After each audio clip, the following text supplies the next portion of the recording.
Tehnologija, ki je nekoč delovala kot posebnost letališč, bank in varovanih objektov, je danes del skoraj vsake ulice, trgovine, javnega prevoza, naših stanovanj in telefonov.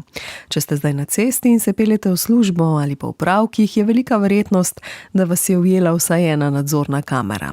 Ne le, da jih uporabljamo za spremljanje prometa, ampak pomagajo tudi pri preprečevanju kriminala. Po drugi strani pa odpirajo pomembna vprašanja o zasebnosti, svobodi gibanja in o tem, koliko nadzora smo kot družba pripravljeni sprejeti.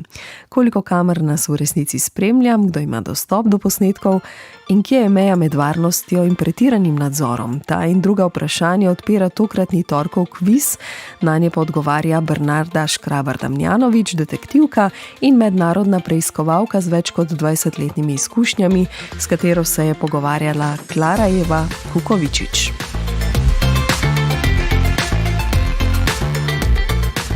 Gotovo ste kdaj zasledili napis ali znak, ki opozarja, da se nahajate v območju videonadzora, pa naj bo to pri vhodu v trgovino, na javnem parkirišču ali na cesti.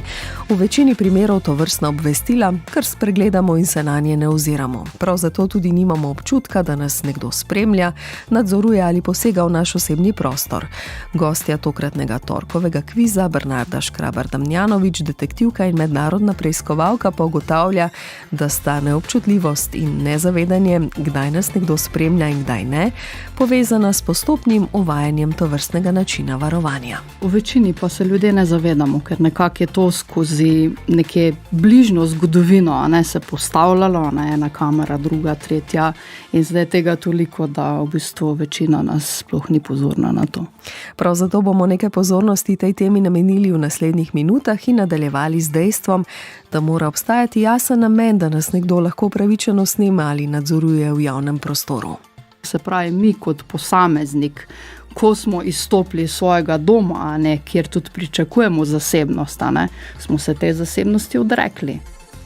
Se pravi, da moramo nekako tudi računati na to, da smo nekje lahko posneti, da nas vidijo nadzorne kamere in osebe, ki v zadju, varnostniki lahko opazujejo.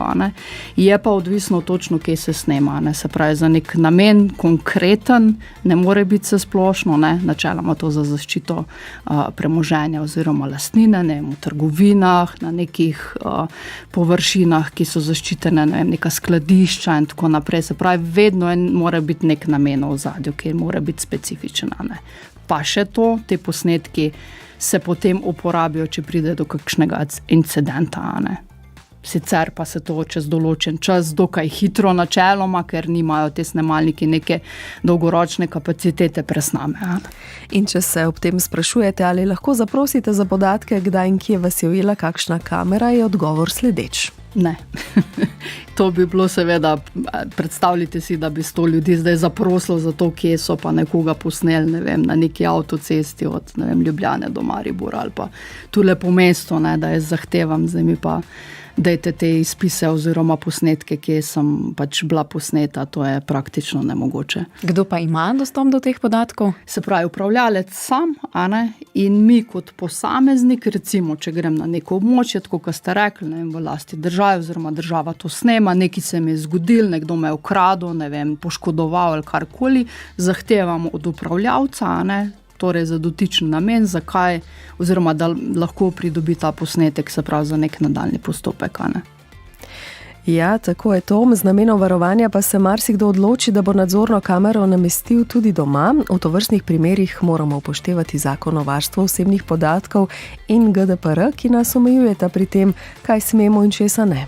In na zasebnih domačih površinah je tako, da lahko snema seveda našo lastnino, za namene varovanja premoženja, se vemo, da je ogromno vlomov, tudi kakšnih ropov in to tudi svetujem pač ljudem, da se na tak način zaščitijo, je dobrodošlo, da si inštalirajo alarmne naprave in videonadzorni sistem, absolutno. Je pa potrebno biti previden, dokam ta videonadzorni sistem seže, torej lahko snemamo lastno površino, ne pa nekih dovoznih poti, javnih cest, soseda, tako kot ste rekla, mora biti pa to zelo zamejeno.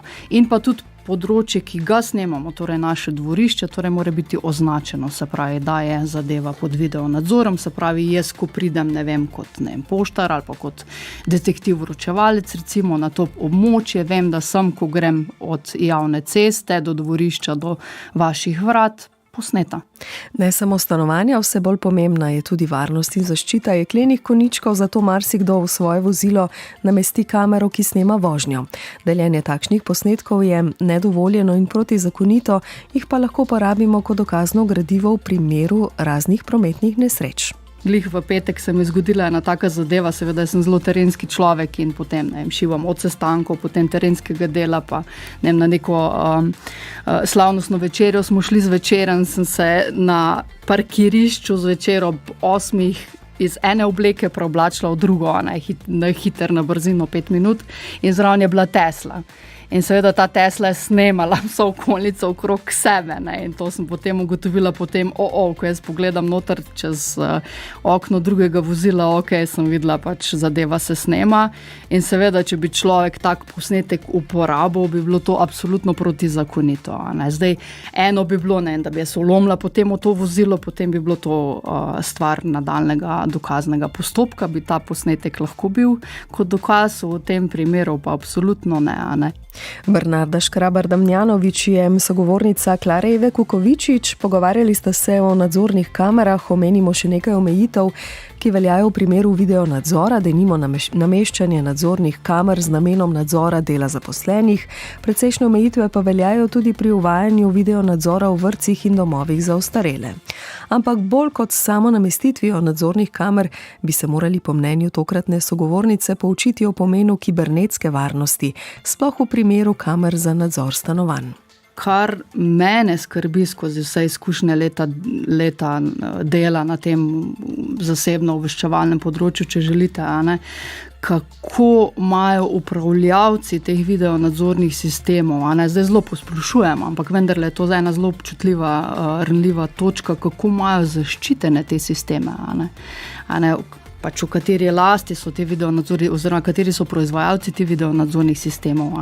In pol prijemo do tega, da veliko proizvajalcev, je made in China, torej, kje so te serverji, kako smo mi zaščitili, ko smo kupili nek videonadzorni sistem, in kam lahko odtekajo te podatke, to mene bolj skrbi.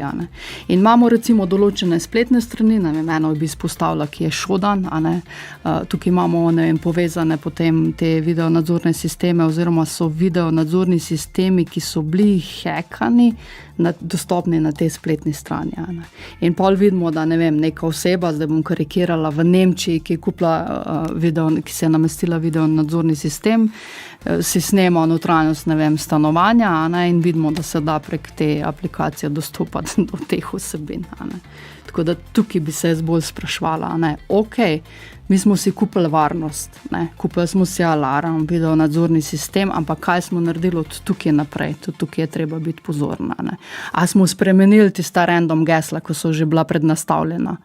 Večina jih ne. In kaj smo tukaj znotraj potem še dodatno naredili, katere korake naprej? Zdaj je čas za vas, 01 475 2222 je naša telefonska številka, pa kar hitro. Mi se bomo od tu naprej vrnili k številkam in podatkom. Za občutek, v Nemčiji je na javnih prostorih, parkiriščih in cestah skupno nameščenih 1,3 milijona kamer, v Veliki Britaniji številka presega 21 milijonov, v Sloveniji je bilo leta 2024 po podatkih spletnega portala Panoptikom 81 občin, v katerih ni bilo nameščenih nadzornih kamer na javnih površinah. Nas pa zanima, koliko jih je nameščenih v Ljubljani. Se pravi, to je vprašanje torkovega kviza, ki ga je pripravila kolegica Klara Eva Kukovičič. Koliko nadzornih kamer je nameščenih v Ljubljani bilo leta 2024 po podatkih Panoptikoma. Gre pa, to poudarjam, za kamere, ki jih financirajo javna sredstva. To je vprašanje 01 475 2222 je telefonska številka. Lahko pomagam toliko, da rečem, da jih je nekaj 100. Morda pa pravilen odgovor pozna gospa Majda. Lepo zdrav, Cerkno. je 6000 kamer. 6000 kamer bo kar nekajkrat preveč. Lepo zdrav, Majda, lahko poskusite ponovno. Lidija, dobro jutro v Ljubljano. Ja, dobro jutro. Najprej radio potiho, prosim, drugače bova zelo Ja, odmevali. 2000 bi bil moj odgovor. 2000 je tudi še kar precej preveč. Dobro. Še poskusite, nasvidenje 01475 2222 je naša telefonska številka, torej sprašujemo po tistih kamerah, ne gre za zasebne, po tistih, ki jih financirajo javna sredstva, tako da bomo bolj natančni. Branko, Ljubljana je naslednji. Dobro jutro, daj poskušava tam nekje na 600. Gospod Branko, vi ste se že precej približali, ampak ne še dovolj, da bi sprejeli ta odgovor. Poskusite še enkrat, ste pa bližje kot predhodnici. Lepo zdrav. In kdo bo naslednji, ki ga bo sprejel, kot smo ga poimenovali, naš telefon kviz, Dejan v režiji, Boris iz Postojne. Dobro jutro. Dobro jutro, 500. 500 pa je številka, ki jo bomo sprejeli, gospod Boris, kajti kot je napisala Klara Eva, 536 jih je in vse med 500 in 550 je ok. Gospod Boris, se kdaj, ko hodite po mestu, malce ozrete naokoli in opazite kakšno kamero? Občasno opazno. Ste prebrali Orwellovo knjigo 1984? Nismo. O tistem velikem bratu, ki nas opazuje. Kdaj razmišljate o tem, kje ima človek sploh še kaj zasebnosti? Ne, nismo. Ampak razmišljate pa o nadzornih kamerah, če ne drugače v torkovem kvizu, je tako? Je tako, je. Kakšen bo vaš torek, samo še to mi povejte, potem pa vas prepustimo v režijo, da zapišejo vaše podatke. Ko vsak dan, isto, vsak dan. Kaj to pomeni, na delo? Ja, na delo. Kako sem zdaj le radovedna, ne? Pa takšne jutranje ure. Ampak vi ste bili dovolj radovedni in dovolj pogumni, da ste poklicali. Čestitke za pravilen odgovor in sodelovanje v torkovem kvizu. Lepo se imejte, prijeten dan. Nasvidenje. Nasvidenje, lepo zdrav v Postojno. Torej 536 je teh kamer, to je številka, ki smo jo iskali. Najlepša hvala vsem, ki ste sodelovali. Prihodnji torek nova tema in novo vprašanje v torkovem kvizu. Zdaj pa Jure Lesar do druge jutranje kronike ob 7 na 1.